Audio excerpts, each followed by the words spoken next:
Bismillahirrahmanirrahim. Assalamualaikum class 4. So for today, January 28, 2022, we're going to discuss about the addition of unlike mixed fraction. Actually, we have already started discussing this lesson last Monday, which I give you one example. So for today, I'm going to give you two more examples. But before proceeding to the example, let me discuss first the steps on how to add unlike mixed fractions. So as I mentioned to you last time that you can use other method, but I prefer to use single method for addition and subtraction of mixed fraction to lessen the confusion. So number one, we have to convert the given mixed fraction into improper fraction. Then second, we find the LCM of the denominator. Then next, find the equivalent fraction. Afterwards, we add now the fraction, and then we change our answer that is improper fraction to mixed fraction, and lastly, we simplify our answer. Now, let's have our example, first example for today, that is on exercises 3C, question number 5, part B. And the given is 2 and 3/8 plus 3 and 1/4.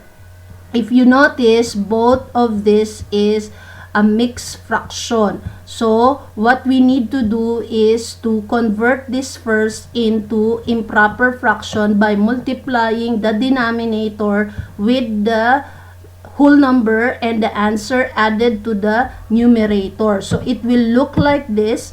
8 2s are 16 plus 3 is equal to 19. And then now next we proceed to the next mixed fraction. 4 3s are 12 plus 1 is equal now to 13 over 4. Now, if you notice, our improper fraction, 19 over 8 and 13 over 4, are unlike fractions because they have different denominator. So, in this case, we cannot directly add it. So, we have to make these two unlike fraction to be a like fraction by finding its LCM and then find its equivalent fraction. So let's start first by finding the LCM of the 8 and the 4 by using the long division method. Now, the 8 and the 4 are both divisible by the prime factors 2. So 8 divided by 2 is equal to 4, and 4 divided by 2 is equal to 2. Now, the 4 and the 2 are again divisible by the prime factors 2. So, let's divide that. 4 divided by 2 is equal to 2, and 2 divided by 2 is equal to 1. So, with the 2 and the 1, we have to divide this again by 2.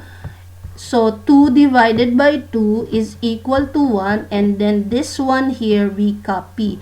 So, our LCM now is 2 times 2 times 2, or 2 2s are 4, 4 2s are 8. So, our LCM now is 8. So, our next step is we need now to find the equivalent fraction of 19 over 8 that the denominator is an 8. So, what number will I multiply with this 8 so that the answer will be 8? So, I just have to multiply it by 1.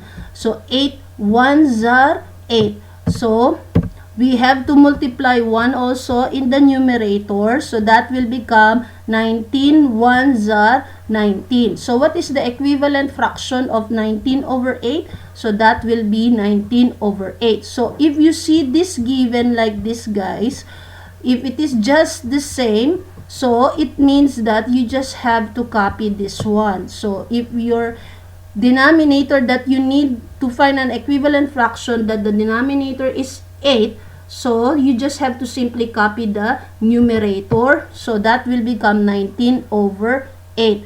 Now, for the next number, we have to find an equivalent fraction of the 13 over 4 that the denominator is 8. So, what number will I multiply to the 4 to get the 8? Or meaning, 8 divided by 4 is equal to 2. So, 4 2s are 8. So, now I have to multiply 2 in the numerator and also in the denominator. 13 2s are 26 and 4 2s are 8. So, the equivalent fraction now of 13 over 4 is 26 over 8.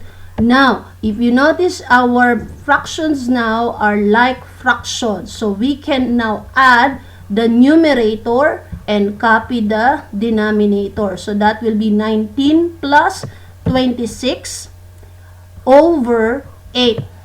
So, now, let's add the numerator. 19 plus 26, that is equal now to 45 over 8. Now, this is not our final answer yet because if you notice that the numerator is bigger than the denominator, which is an improper fraction. So, we have to change this to mix by dividing the numerator with the denominator. So, we will be having now 45 divided by 8. So, that is equal to 5 because 5 8s are 40.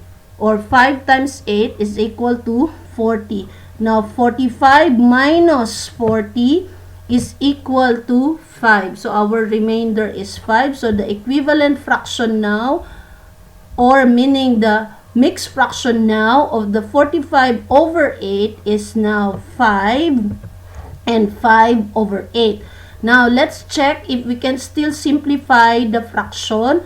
The 5 and the 8 is only commonly divisible by 1. There is no other number that I can divide both to 5 and 8 except to 1. So, therefore, 5 over 8 is already in the simplified form. So, our final answer for the 2 and 3 over 8 plus 3 and 1 over 4 is 5 and 5 over 8. Now, this is our example, first example. So, please watch the second video for the next example.